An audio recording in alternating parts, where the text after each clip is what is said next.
Jemaat yang dikasihi oleh Tuhan kita Yesus Kristus, Shalom dan selamat pagi untuk kita semua. Firman kehidupan di pagi hari ini tertulis dalam kitab Daniel, pasal 4, ayat 34. Tetapi setelah lewat waktu yang ditentukan, aku Nebukadnezar menengadah ke langit dan akal budiku kembali lagi kepadaku. Lalu aku memuji yang maha tinggi dan membesarkan dan memuliakan yang hidup kekal itu. Karena kekuasaannya ialah kekuasaan yang kekal dan kerajaannya turun-temurun. Demikian firman Tuhan.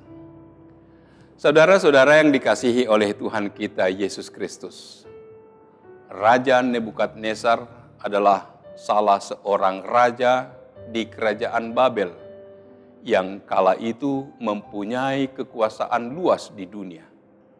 Bangsa-bangsa lain takluk kepadanya dan termasuk bangsa Israel. Bangsa Israel mengalami masa pembuangan dan tertawan selama 70 tahun di Babel. Peristiwa ini terjadi akibat dosa-dosa mereka kepada Allah.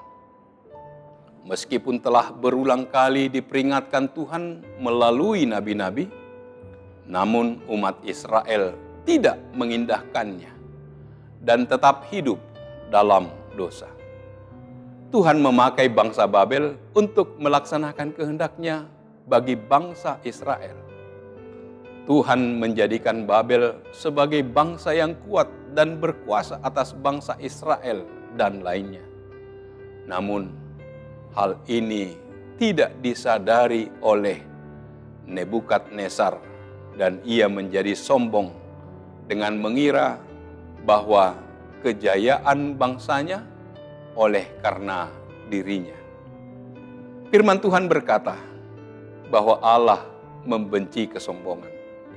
Orang sombong akan ia rendahkan dan orang yang rendah hati akan ia tinggikan. Ketika Nebukadnezar menyombongkan diri, maka terjadilah apa yang telah disampaikan Tuhan. Nebukadnezar menjadi gila selama 7 tahun lamanya. Ia makan rumput dan telanjang. Kuku dan rambutnya menjadi panjang tak terawat. Hal ini mengingatkan kita agar berhati-hati dalam sikap hati kita dalam situasi kejayaan atau kemakmuran atau kesuksesan. Jangan sampai diri kita merasa bahwa pencapaian kesuksesan itu terjadi karena kekuatan, kepandaian, atau kemampuan kita. Kita harus menyadari bahwa semuanya itu adalah karena kemurahan dan pertolongan Tuhan. Ia yang mengangkat raja dan ia pula yang menurunkan raja. Ini berarti bahwa kuasa dan kedaulatan ada pada Allah, bukan pada diri manusia. Manusia tidak berdaya menghadapi dan meraih apapun dalam hidupnya bila tanpa campur tangan kuasa Tuhan. Oleh karena itu, marilah kita senantiasa hidup dengan rendah hati dan memuliakan Tuhan. Kesombongan akan menghancurkan hidup kita. Karena itu, janganlah sombong, melainkan giatlah selalu memuji Tuhan yang telah melakukannya bagi kita. Beberapa kali Allah memberikan teguran kepada Nebukadnezar melalui tanda, yaitu mimpi. Kenyataannya, ia berkali-kali mengabaikan penyataan Allah yang disampaikan melalui Nabi Daniel.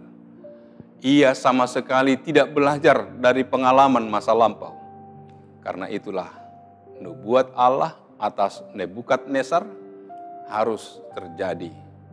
Seperti yang dikatakan dalam Daniel 4 ayat 28. Itulah mimpi yang telah kudapat.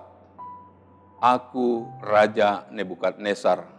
Sekarang engkau, Belsasar, katakanlah kepadaku maknanya, sebab semuanya orang bijaksana dari kerajaanku tidak dapat memberitahukan maknanya kepadaku.